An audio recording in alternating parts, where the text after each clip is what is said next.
काही काही किस्से एकदम भारी असतात. एका क्लायंटचा मला फोन आला होता की सर रिटर्न्स मला आता काही महिन्यापूर्वी 26-27% दिसत होते, आता पार 19-20% आले. आपलं काहीतरी पोर्टफोलिओ बदलायला पाहिजे. मला तेव्हा आठवलं सचिन तेंडुलकर. सचिन तेंडुलकरचं 1993 ते 2002चं जे दशक होतं त्यावेळी त्याचा ॲव्हरेज होता टेस्टचा 62चा. सचिन रिटायर झाला तेव्हा त्याचा ॲव्हरेज होता 53.78चा.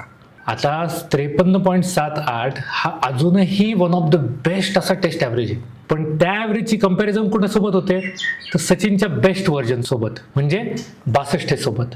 म्हणजे इथं काय चुकतंय तर बेंचमार्क चुकतोय. आता त्या फोन करणाऱ्या व्यक्तीच्या पोर्टफोलिओ सोबत ह्याच्यापेक्षा वेगळं काय घडलंय. NSEच्या डेटानुसार निफ्टीचा मागच्या 20 वर्षाचा कॅगर काढला, CAGR काढला तर तो साधारणतः 12-13% दरम्यान आहे. त्याच्या अगेन्स्ट क्लायंटचे रिटर्न्स किती आहेत 17-18-19% दरम्यान, म्हणजे त्या ॲव्हरेजपेक्षा जास्ती.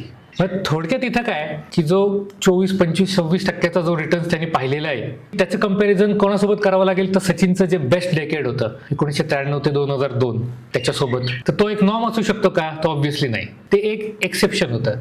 2017, 18, 19 नंतर ज्यांनी इन्व्हेस्टमेंट चालू केली आहे ना त्यांनी कंटिन्युअसली 2020 नंतरचं बुल मार्केट बघितलेलं आहे आणि तो बुल मार्केटचा रन हा त्यांचा एक नवीन नॉर्म बनलाय आणि त्याच्यामुळे रिटर्न्स त्यापेक्षा जर का कमी येतील तर ते रिटर्न्सच नाही येत हा कुठेतरी माइंडसेट तयार झालेला आहे. आणि चूक नेमकी इथंच होते. फक्त रिटर्न्स वाढवणं एवढं ॲडवायझरचं काम आहे का तर नाही.